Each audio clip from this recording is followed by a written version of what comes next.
I'm audible? Everyone are you able to see my screen?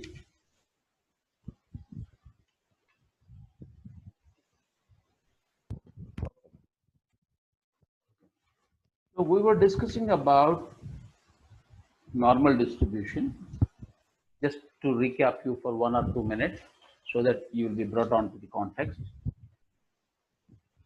So we were looking at data to be, if the data is normal, then we know how to calculate the probability for this continuous random variable. We are talking about continuous random variables. In the continuous random variables, at any given point of a time, calculating the probability is of no relevance or no meaning. Rather, you always talk about giving the probability in terms of range, right? So the accuracy part is something which we are looking at it. So how do we measure this probability? So there are various probability. I mean, there is a probability definition function, that is the probability density function PDF, which we have seen. Okay, let me write it down once again for you. What is this?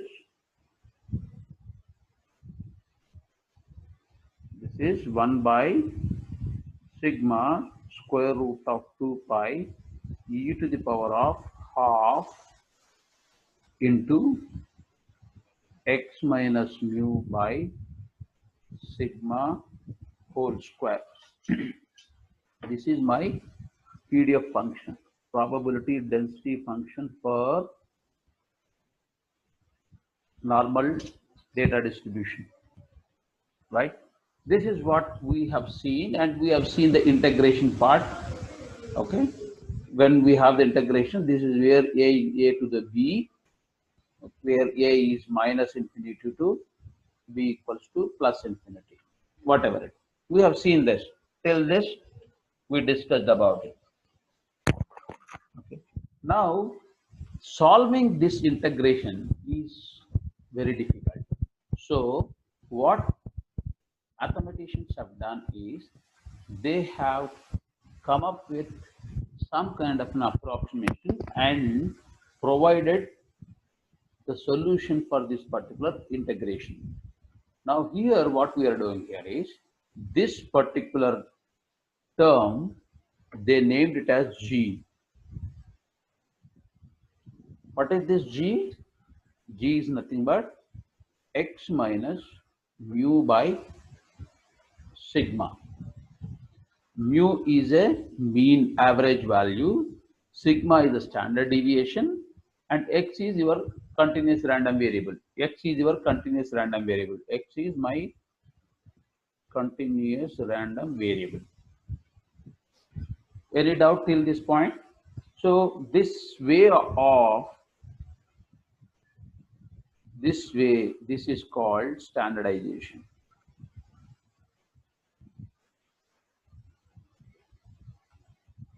Why do we need to standardize? Why do we need to do the standardization? We need to do the standardization because once you standardize the data, data becomes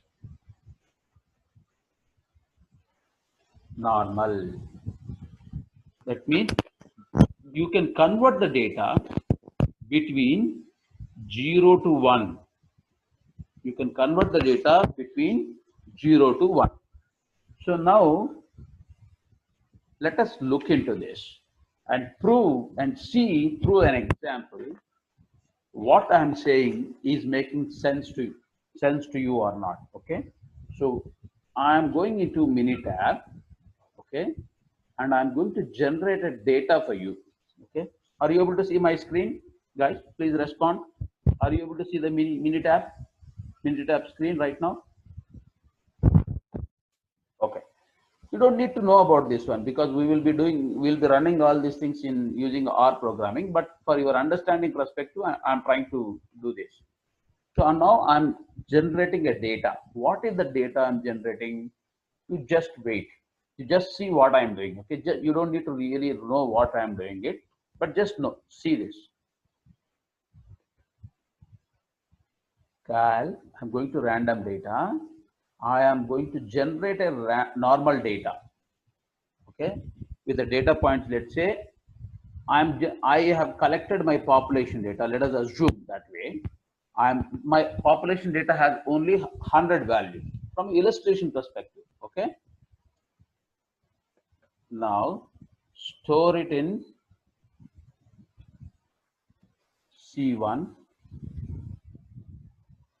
with the mean, let's say it's about 120 and standard deviation is about say 5.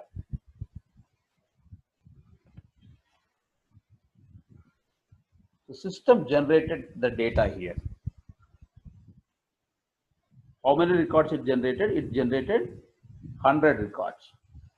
So now I am going into Excel. Why I did it, I will explain right now.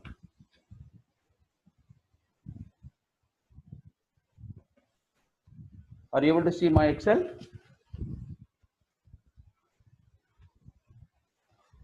Okay. So this is the data. So what is this data? This data I am calling it as project effort. Okay. So when you are a project manager in a company, in a software project, and you are tracking the data of what is the effort it took for the team to complete the project. This is the data that the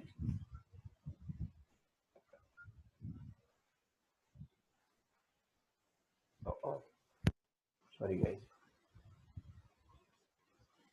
what happened?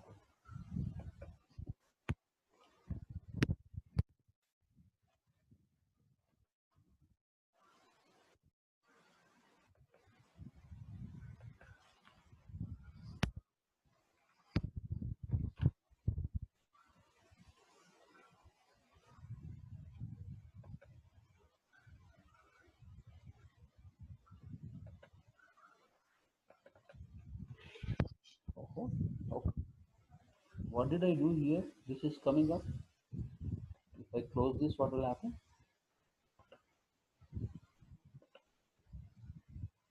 Oh, still it is there. That means something went up. 1 minute. That means let me go into, yep.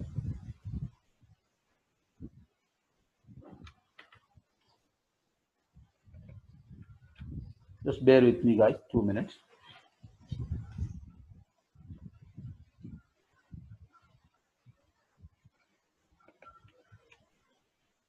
This is my project data, project effort.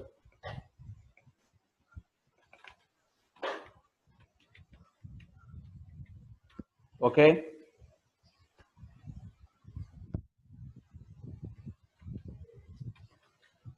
So let us say you are working in a company called Infosys, or maybe any corporate world you're working, and there are many projects going on.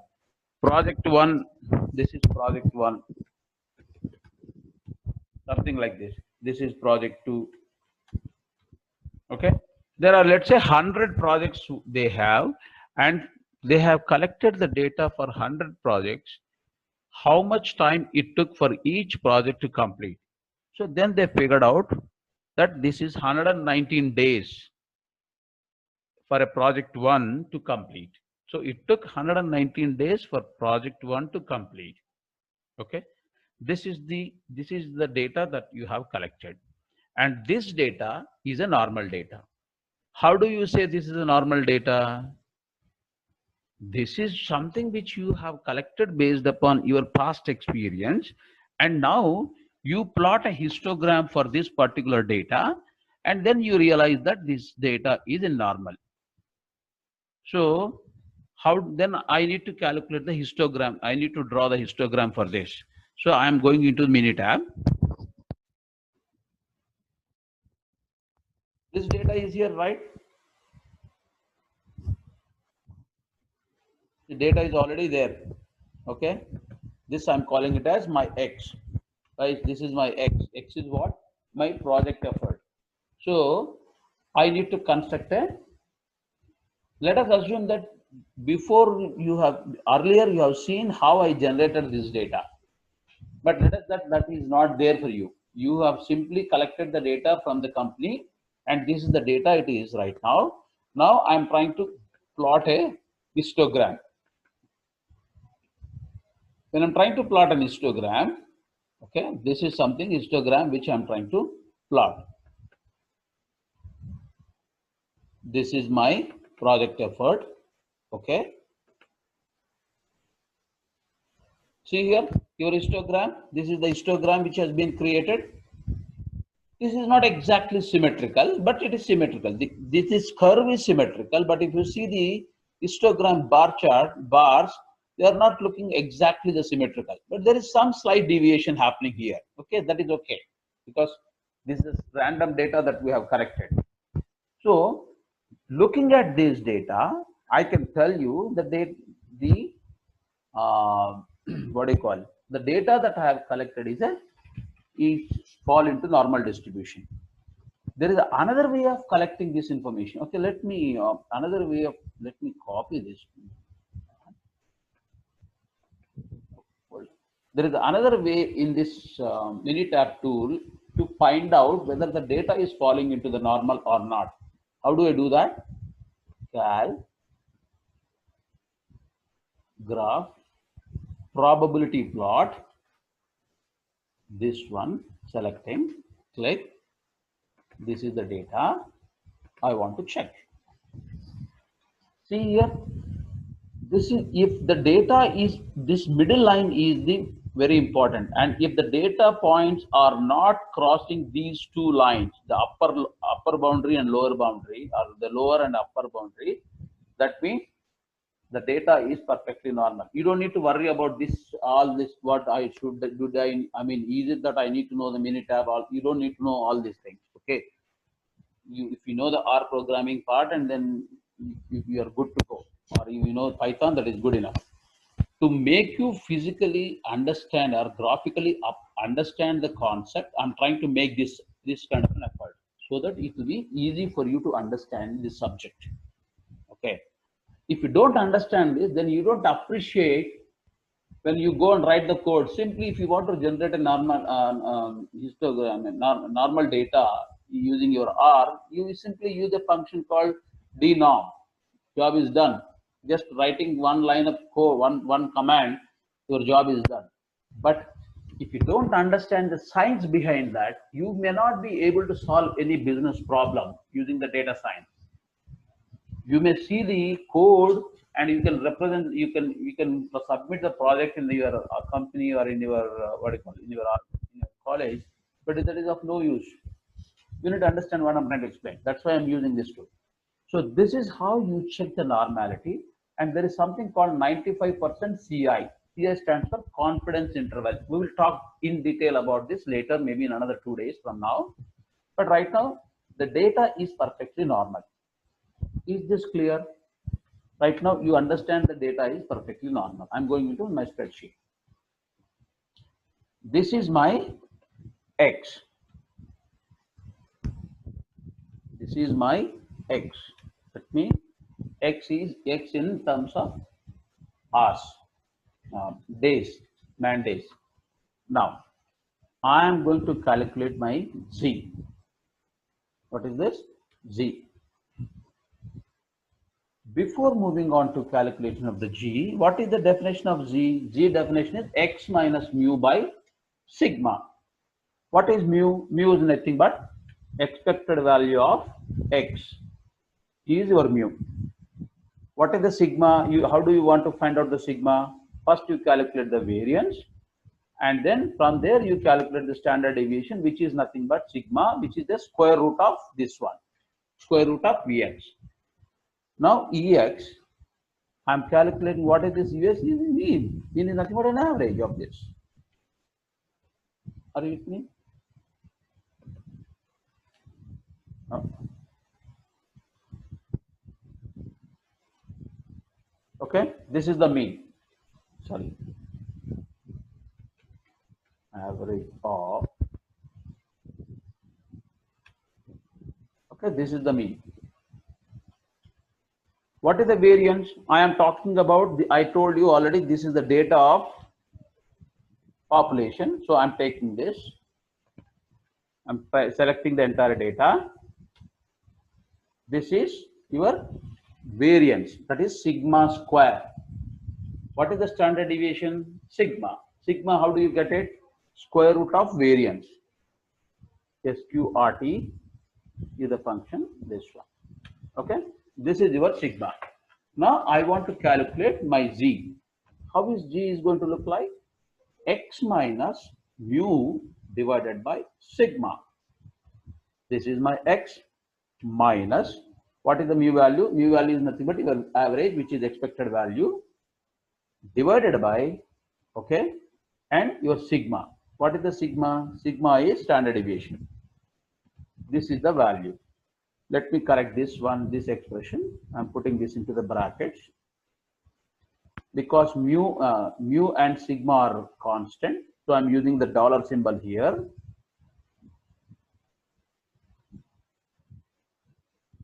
Okay, this is my z. Guys, clear? Now I calculated my z for all my 100 projects record, projects data. 100. Okay. Now, expected value of z. What is the expected value? Here, I will write it as average of this. Expected value means average, right? Average of g. So it is 0. What it is? Minus 0.76 into 10 to the power of minus 15. 10 to the power of 15, this one. Okay. So if I use the round function,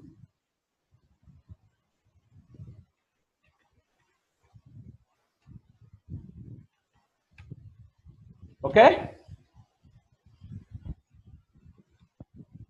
Are you being? Is it clear to you guys? My dear friends, please respond.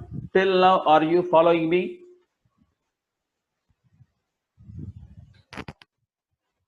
Yes or no?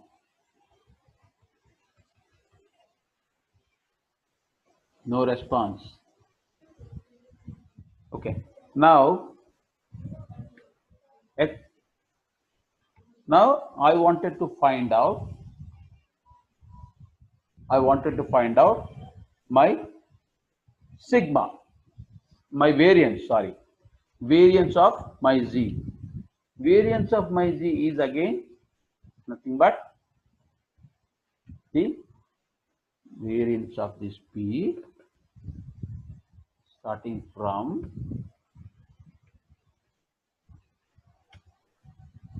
how much it is? 1.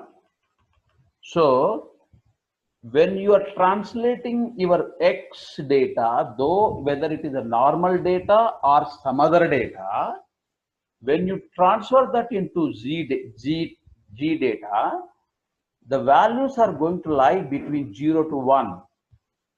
Your lower boundary is 0, your upper boundary is going to be 1. Your expected value of G is equal to 0, variance of G equal to 1, whereas expected value of X is 119 and variance is 19 point something. Now let me show you that also. I already showed you this data. I have taken that into your mini tab and showed that the data is following normal.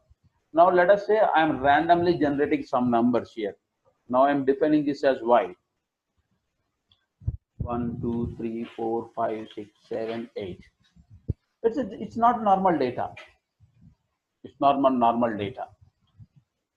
Okay. If this is not normal data, then the question may come into your mind. How do I know that this is not normal? So let me go into mini tab. Okay. Now I'm generating y.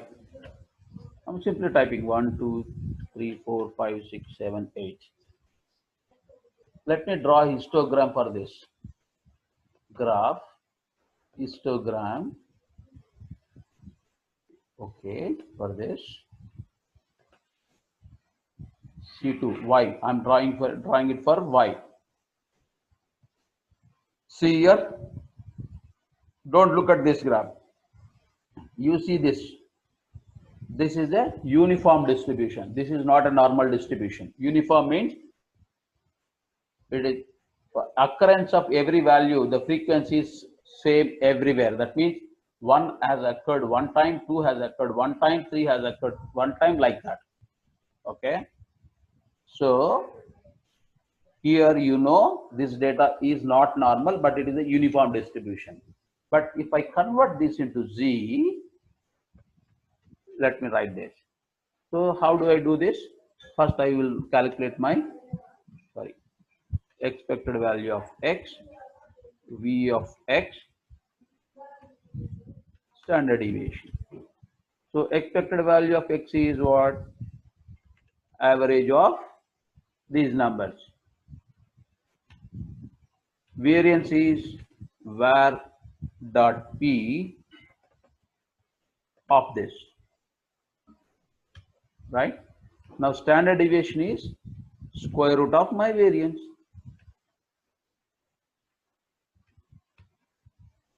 Okay.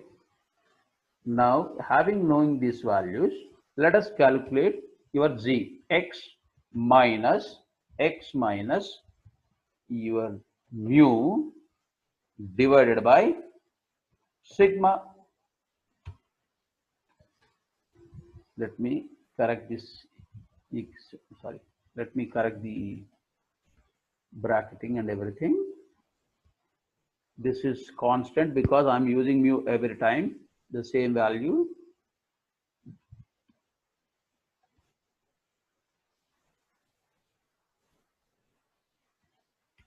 Okay. I calculated all these values. Okay. Now expected value of my z is what? Nothing but average of this one. See, 0. Variance of g, var dot p of this is 1. Guys, seeing is believing. Are you with me? Here data, your existing data is normal. Still, when you convert that into z, your expected value and variance are between 0 to 1. If the data is not normal, when you still convert that data into z, the data has become normal. The g data has become normal.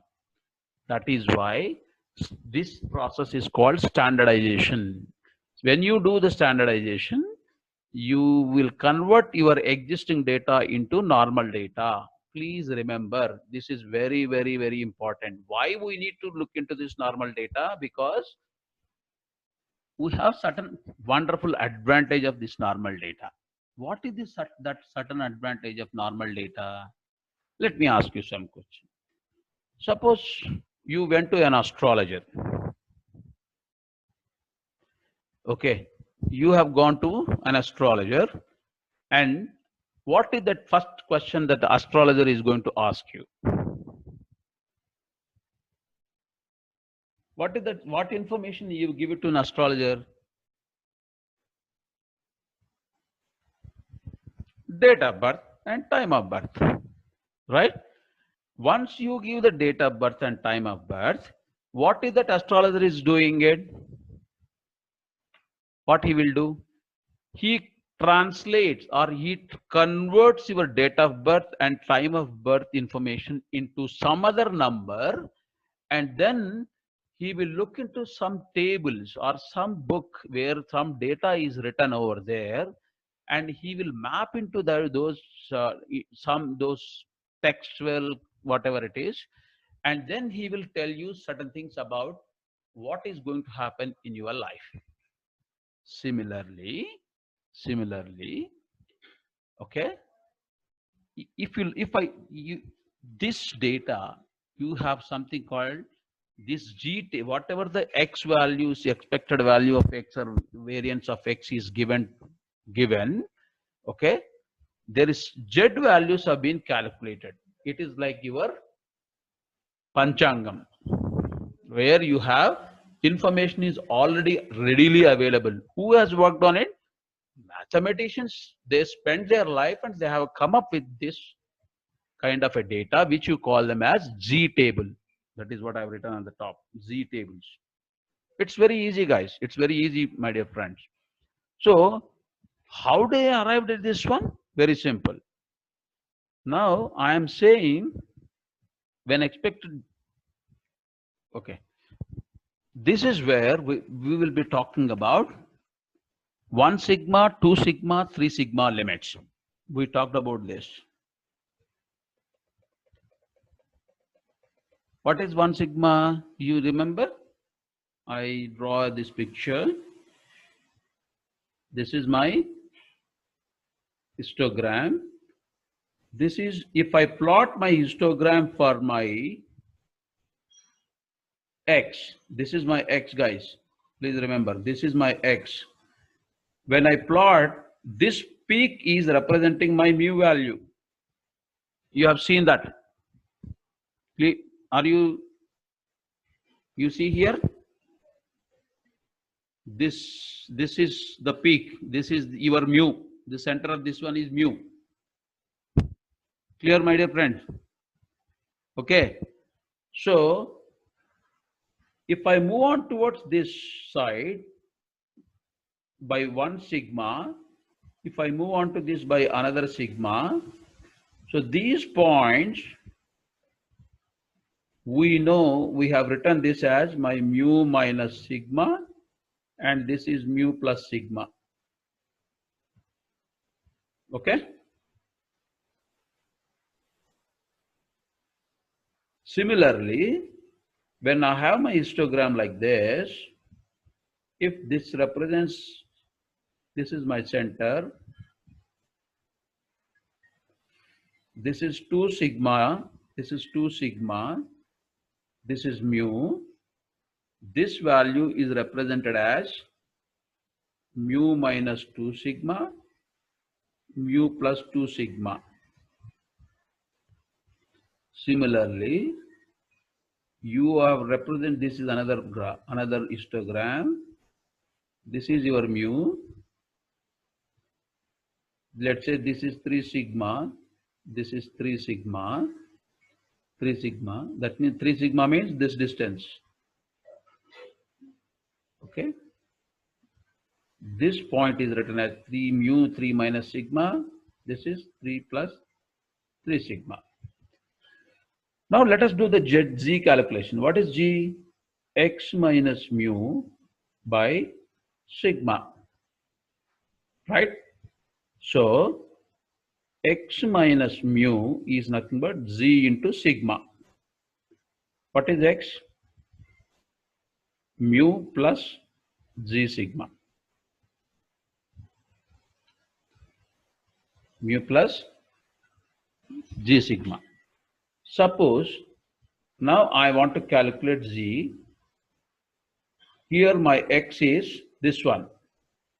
My x is mu minus sigma, right? So in place of x, I'm substituting x mu minus sigma minus mu divided by sigma. What is this? This mu get cancelled. This becomes minus 1. Are you with me, my dear friends? That means if I calculate x at this point, z at this point, this becomes mu plus sigma minus mu by sigma. This gets cancelled. This becomes plus 1, which means when x is separated by sigma values. That means when x is following with, when x is having mu as a mean and sigma as a standard deviation, then this mu minus sigma point is equivalent in terms of z is this center mu is, this center becomes 0. This exactly, this point is -1. This point is +1. That means this is, if you don't standardize, this is how the limits are going to be for your values. But if I standardize, the values are going to be changed from -1 to +1. In this scenario, this becomes -2, this becomes +2 in terms of g. This is x. Here, this becomes -3, this becomes +3. Guys, are you with me? This is why this rule is called, we already discussed this, so 1, 2, 3 rule of normal distribution. That means from the any type of data, when you try to change the, convert the data into the normal, okay, then your z values will be talking within the limits -1 to +1, -2 to +2, -3 to +3. Why I should do this one? Because the mathematicians have used these values in this particular function to calculate my PDF. What they have done? 1 into sigma into square root of 2 pi into e to the power of half into x minus mu by sigma whole square. In this one, this is integration. It's a -1 to +1. That is 1 sigma limit is 1 by sigma is already 1, though this is 1 into 2 pi, square root of 2 pi, u to the power of minus half, e to the power of 5 minus half, and your mu is, this entire thing is g square. Similarly for 2 sigma, similarly for 3 sigma. So, and this is multiplied by dz. This is into dx. When this is g means automatically this becomes dz. Okay, this is what the from a calculus point of view. They have worked on this and they have come up with the various approximate values, which I can show you right now, is called your z table. You see here, my dear friends. You see here. This is the list that mathematicians have come up with. Whatever the, if you know your values of mu and whatever the value, if you know the z values, I can calculate the probabilities. These are all the probabilities. They are all probabilities. Okay. Let us do a few examples. Now, I wanted to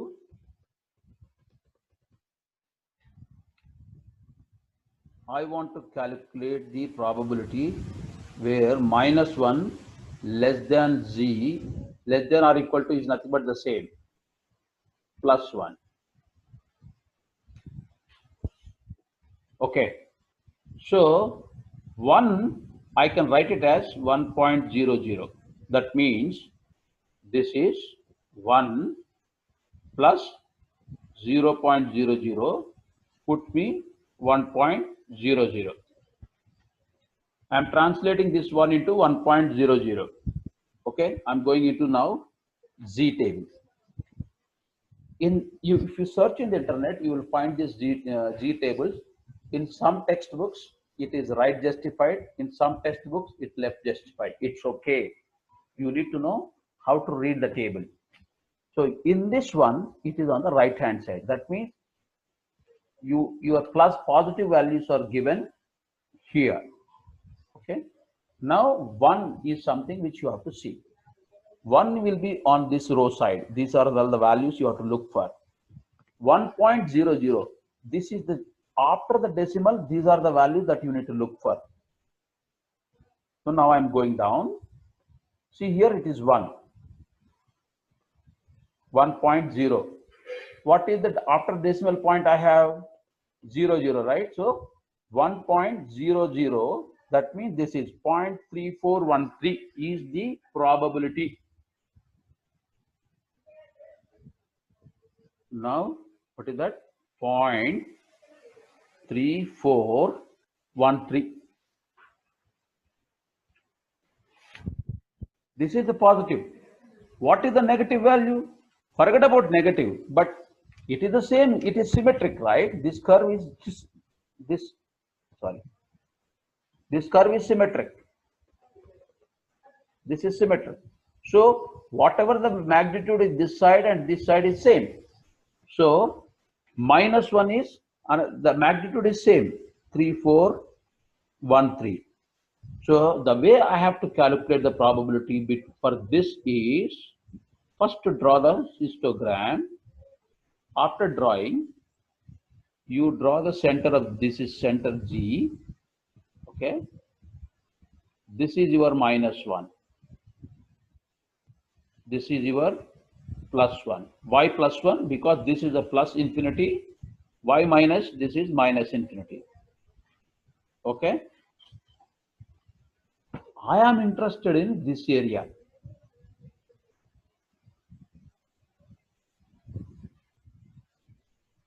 Half of this area or this area, you already know this one. Another half, the same one. If you sum this, 3 plus 3 is 6, 2, 8, 6, 0.26. That means the probability of Z, the data within this -1 to +1 is 68.26%. Do you remember last class I told you in the sigma limits, when do you say sigma limits? This is 1 sigma, this is 2 sigma, this is 3 sigma. Okay. So this we said this is 68.26. I told you to remember this number. How did you get this number? Now I have proved you how you got that number. You have to remember this value. In the examination, in the interview, everywhere, people assume that you know these values. You have to remember, you have to have these values. And this one is 95%. This one is your 99.7%. We will see that. Now,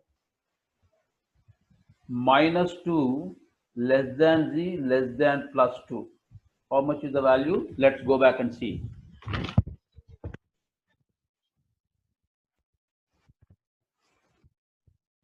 See, if you look into this G table, you will only find the values up to 3, my dear friends. See here, up to 3. This is something T table. This is different. Okay. So that means they have given you the values only up to 3 sigma limit.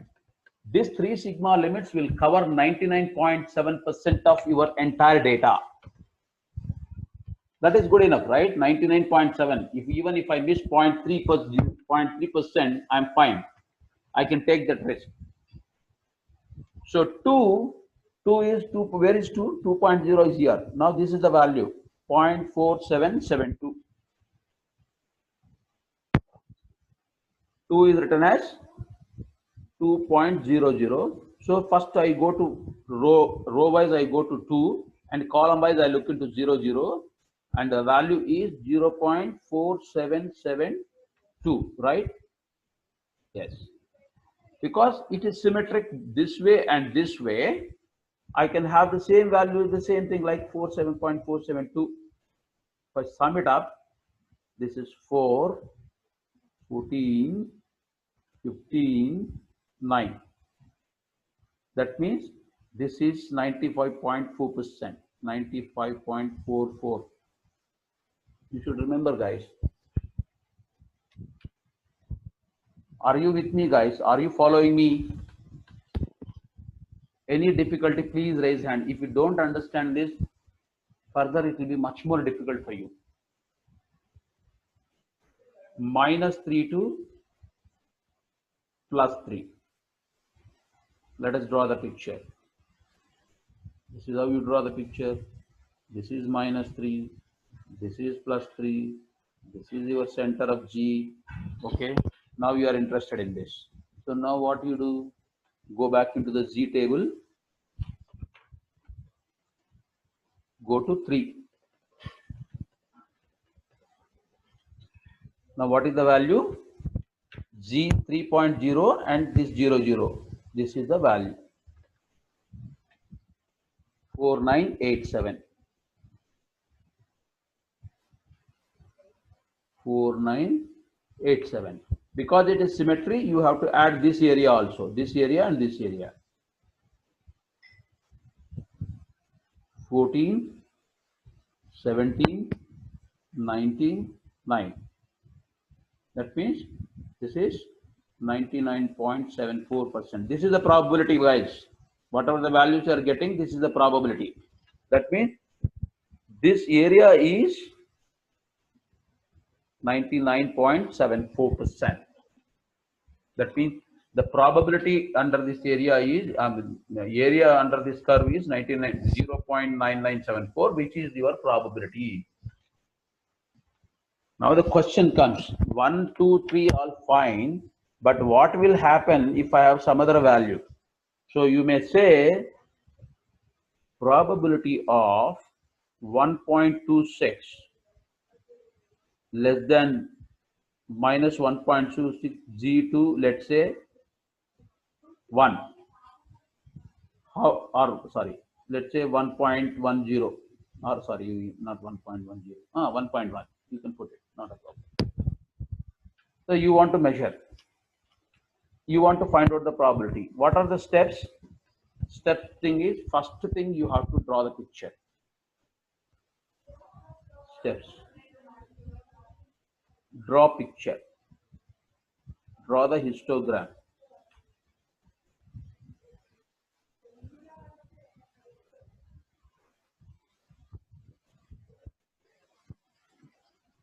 Now where is -1.6? -1.6 is this side. So you are taking this as 1.26. Where is 1.1? This way. This is 1.1. So you are interested in this area. So when 1.1, what is the value? I'm going into Z table. See here. So you have 1.1, 0.0.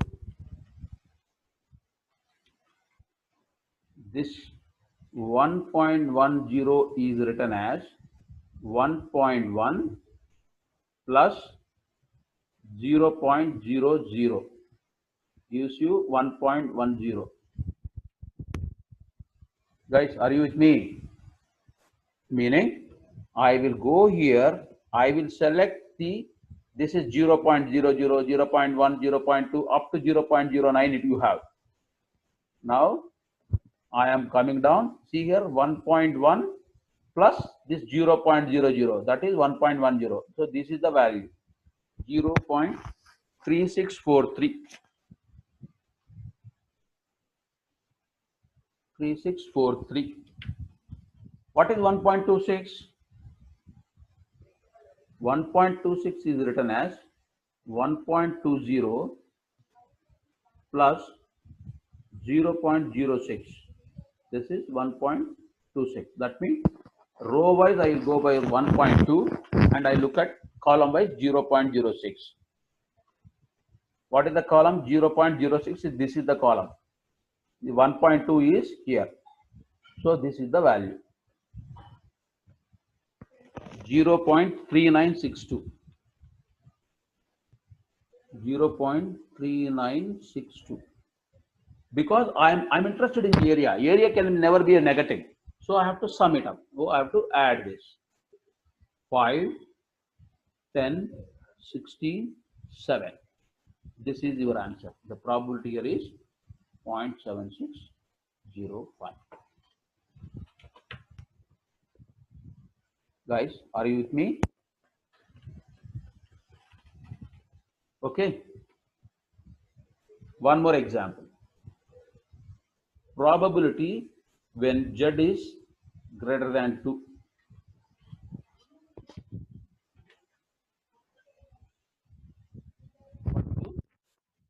Same step. First to draw the picture.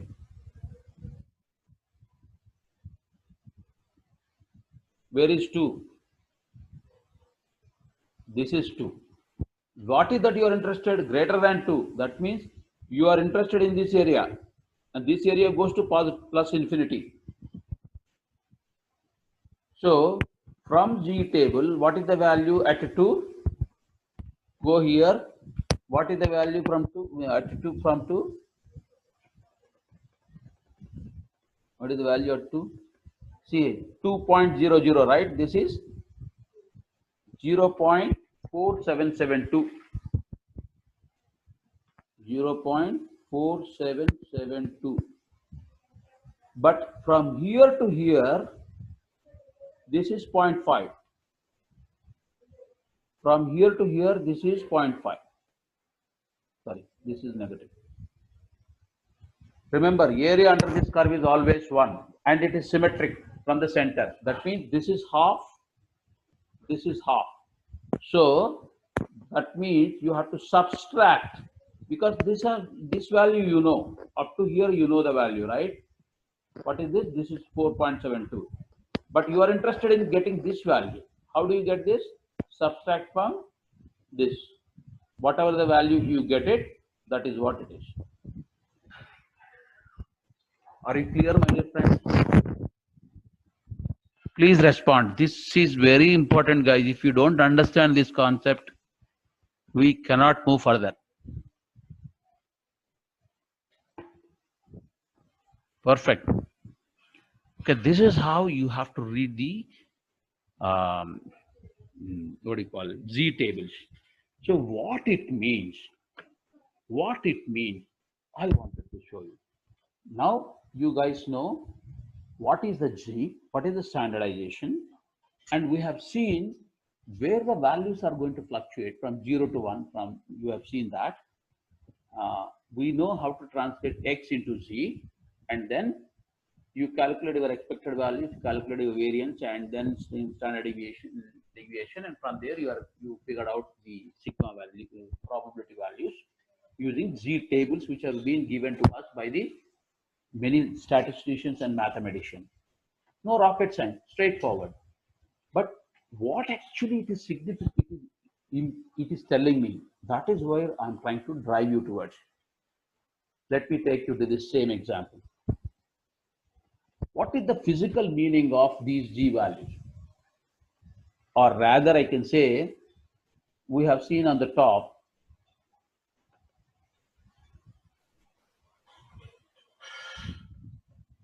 here we have seen, right? Yes.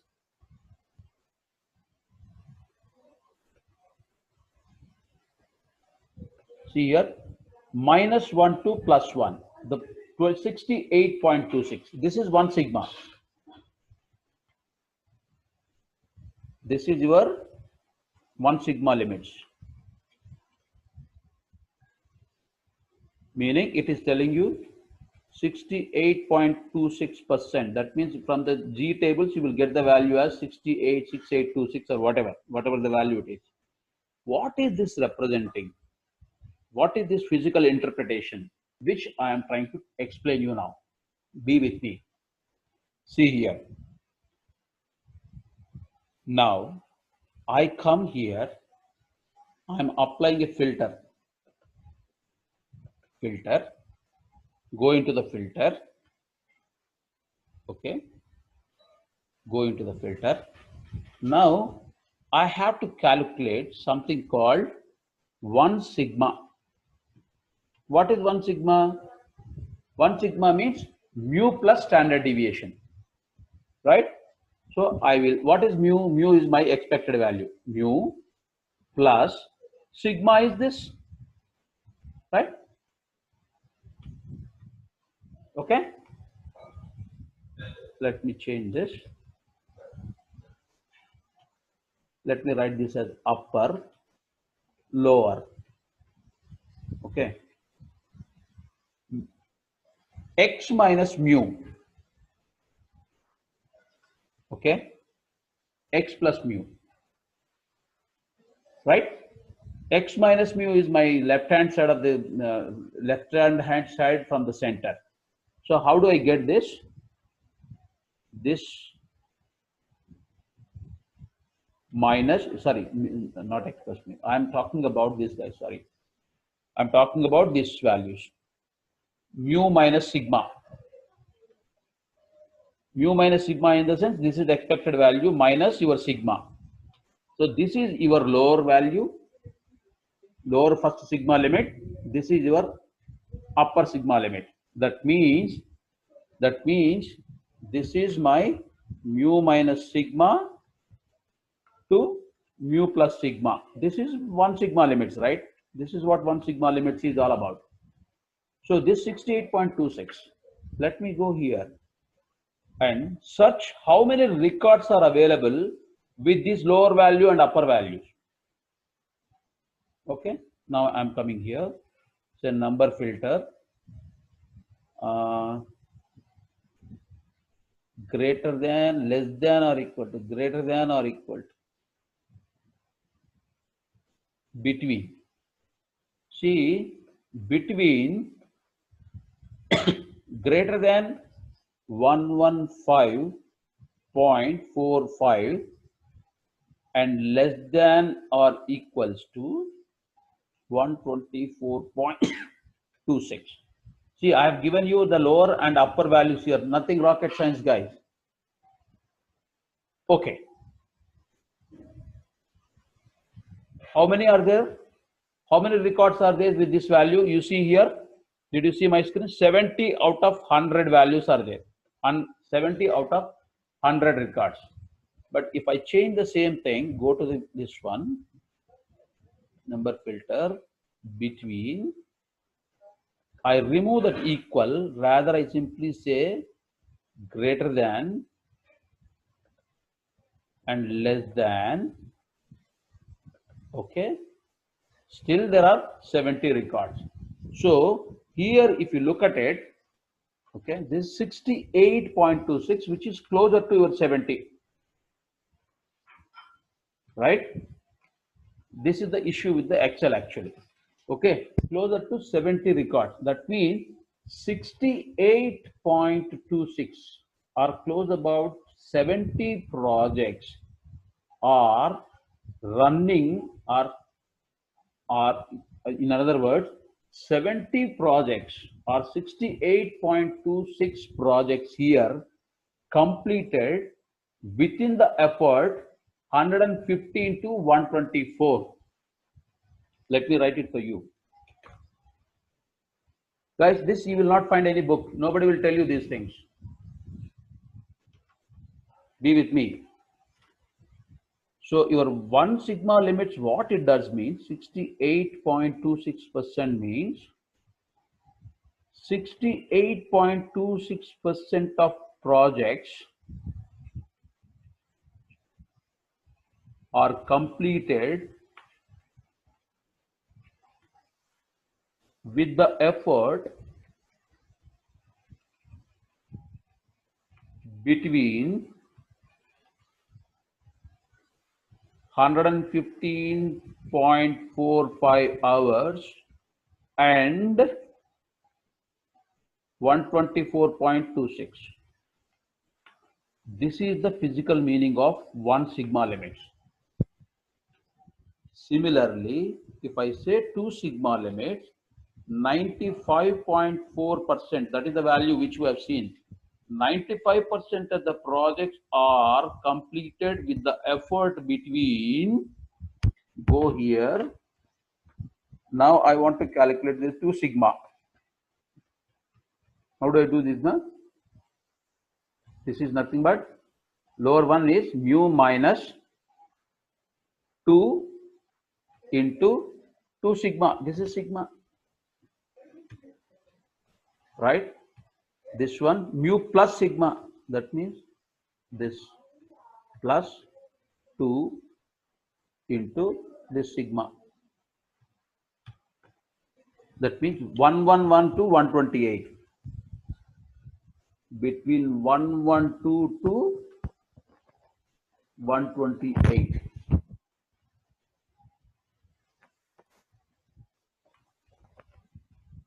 Okay? 3 sigma.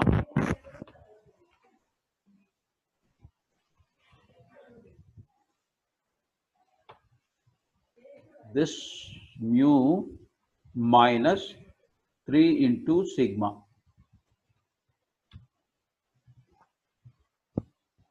Mu plus mu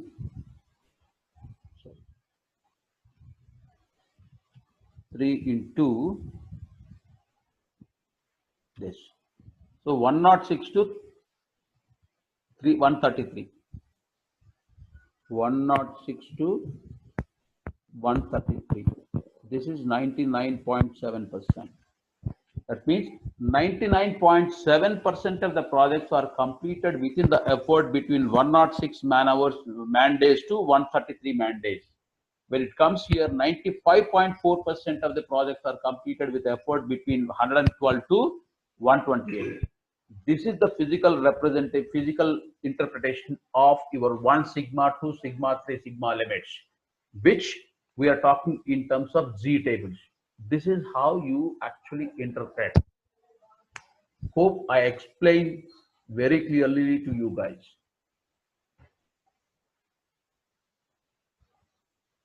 Friends, did you get what I'm trying to say?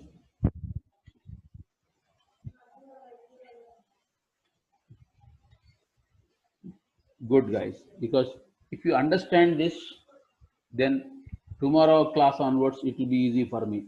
If you don't understand this, better not to join tomorrow class, because tomorrow class again will become Greek and Latin for you. Okay, but writing the code in R, it will be a simple 3 words, that's all, nothing much. But this is the science behind. This is actual data science. This is what you have to you need to ask your teachers to teach.